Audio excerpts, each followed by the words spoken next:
सभी भाइयों को राम राम। कैसे हो मेरे भाई? उस परमपिता परमात्मा की कृपा से सभी ठीक होंगे।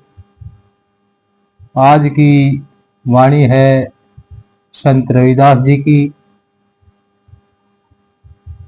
एक भरोसा, एक बल, एक आस विश्वास, कहूं कैसे क्या ये खुदा चाहता हूं, कर्म की तेरे इंतहा चाहता हूं। इस स्टोरी को सुनने से पहले चैनल को सब्सक्राइब और लाइक कर ले, ताकि आने वाला वीडियो और नोटिफिकेशन ऐसी कथाएं आपके पास पहुंचती रहे। परमात्मा की दया मेहर हम चाहते हैं। हम सदा के लिए परमात्मा के पास रहना चाहते हैं, तो अपना ध्यान पूरा का पूरा ध्यान प्रभु प्राप्ति के लिए लगाए। अभी तो हम मन और माया के देश में फंसे हुए हैं। कभी हमारा ध्यान दूसरों के धन की ओर जाता है। हम सोचते हैं कि हमारे पास सीमित साधन है, किंतु दूसरों के पास करोड़ों अरबों की दौलत है। मैं बड़ी लाचारी गरीबी में दिन गुजार रहा हूं।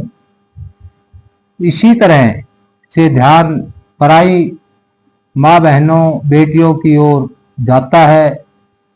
हम माया के भोगों और विषयों के लपट में रह रहे हैं। चाहिए तो यह था कि हमारा मन हमारी आत्मा के वश में होता, किंतु हमारी आत्मा मन के अधीन है। मन इंद्रियों के अधीन है और इंद्रियों को भोग खींच रहे हैं। संत रविदास जी महाराज एक उदाहरण द्वारा इसे समझाते हैं। घोड़े ने तांगे को खींचना था, किंतु तांगा घोड़े को खींच रहा है। चेतन ने जड़ को चलाना है, किंतु जड़ चेतन को चला रहा है। शेर रूपी आत्मा पर बैल रूपी मन सवार है और बैल को इंद्रियों की भोग रूपी चींटियां खींच रही हैं। चाहिए तो यह था कि एक भरोसा, एक बल, एक आस और विश्वास, या दिल का हुजरा साफ कर जाना के आने के लिए ध्यान गैरों का उठाना, उसके बिठाने के लिए। प्रेम एक ऐसी ज्वाला है जिसमें प्रियतम के सिवाय सारे विचार जल जाते हैं। काम, क्रोध, लोभ, मोह, अहंकार सब भस्म हो जाते हैं। दसम गुरु साहब भी इसी तरह समझाते हैं, बताते हैं। साची कहूं सुन लेहो सबे, जिन प्रेम कियो तिन ही प्रभु पायो। कुरान शरीफ में भी यही आया है। परमात्मा सारग सुषमान नाड़ी के करीब है। आत्मा तो हमारी आत्मा की भी आत्मा है। उसके दर्शन तभी होते हैं जब हमारे बीच कोई दूसरा नहीं होता। तुम मेरे पास होते हो गोया जब कोई दूसरा नहीं होता।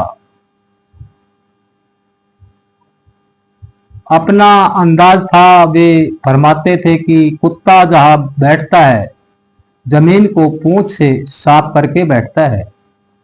हम चाहते हैं कि वही किंग ऑफ किंग्स हमारे अंतर में आए, तो हमें अपना हृदय पाक और साफ रखना होगा। हमारी खुदी भी प्रभु के आने में बड़ी भारी बाधा है। हमें खुद ही को मिटाने को तैयारी कर इसी पर पहुंचना होगा। खुद ही को मिटा कर खुदा चाहता हूं। जुनू महवियत सा कोई रहनुमा चाहता हूं। संत रविदास जी फरमाते हैं, यदि आदि काल से प्रभु प्राप्ति का यही रास्ता रहा है, इंद्रियां दशम दमन को हम मन खड़ा हो और बुद्धि भी स्थिर हो, परमात्मा अंतर में मिलेगा, बाहर नहीं। दिल के आईने में है तस्वीर यार, जब जरा गर्दन झुकाई देख ली। परमात्मा की प्राप्ति हेतु परमात्मा के ख्याल में, उसकी याद में अपने आप को गुम करना होगा। मैं तो हो जाता हूं गुम जलव ए जानना में, यार बता कैसा है वो, तूने तो देखा होगा। वजूद साकी मेरा यारे नबासाद, वजूद इशक मेरा कारे न बासद। गुरु को छोड़कर मेरा कोई मित्र नहीं, सिवाय इसके दुनिया में मुझे कोई काम नहीं। ताके निकट बसे नर हरि, देह स्वरूप गुरु। नर मानव हरि प्रभु, प्रभु सत्ता। प्रभु सत्ता मानव रूप में पूर्ण पुरुष के चोले में काम करती है। पूर्ण पुरुष सत्संग एवं नामदान देकर एक शिक्षक का कार्य निभाता है। नामदान के समय गुरु का सूक्ष्म स्वरूप शिष्य के अंतरी मंडलों में स्थायी रूप से निवास करने लगता है। शिष्य जब तीसरे तिल अथवा शिव नेत्र एक कर एग्र हो जाता है, तो गुरु का दिव्य स्वरूप गुरुदेव उसे अंतर में खींच लेता है और उसे दिव्य मंडलों की सैर कराता हुआ सतगुरु के पूर्ण स्वरूप सतपुरुष में लीन कर देता है। सतगुरु शब्द स्वरूप होकर समसत सृष्टि अंतर के मंडलों में आदि का बनाने वाला है। सर्वव्यापी होकर सबको चलाने वाला है। मानव योनि सबसे ऊंची इसलिए है कि इसमें आकाश तत्व प्रबल होने से मानव सत्य और असत्य का ज्ञान कर सकता है, विवेक की प्राप्ति कर सकता है। असत्य शरीर का लाभ उठाकर सत्य परमात्मा को प्राप्त कर सकता है।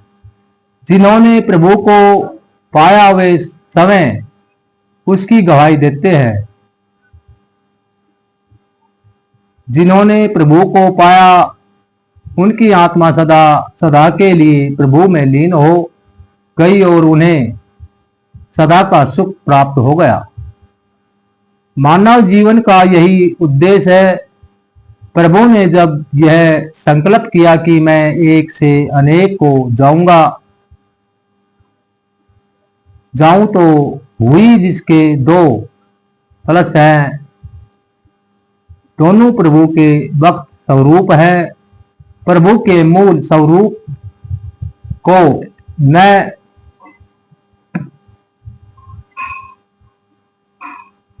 किसी ने देखा है न कोई देख सकेगा, किंतु इस ज्योति और सृष्टि का हम अनुभव कर सकते हैं। इसकी सबसे बड़ी बाधा हमारा मन है।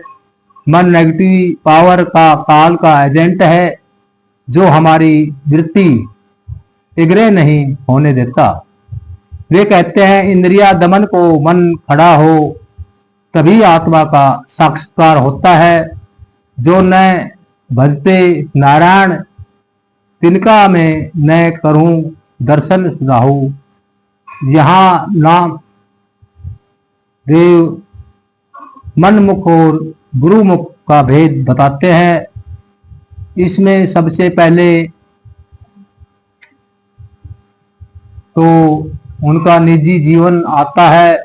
भक्ति तो इनके रोम रोम में उतर चुकी थी। 5 वर्ष की अवस्था में प्रभु से साक्षात्कार हुआ है। इनका जैसा कि ऊपर इनके गुरु का जिक्र आया है। विशोदा खेचर ने सब इसके लिए इसके सिर पर कटोर मारी तो कहा कि यह कच्चा बर्तन है। निगुरे के पास बैठने से पाप लगता है। इन्हें तुरंत यह बात समझ में आ गई और उन्हें अपना गुरु बना लिया।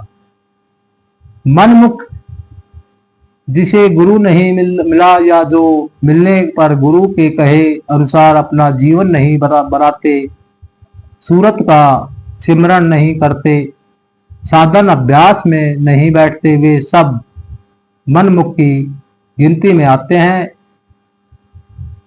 कबीर साहब ऐसे लोगों को सकत कहते हैं कि वे साकत को देखकर भाग जाओ।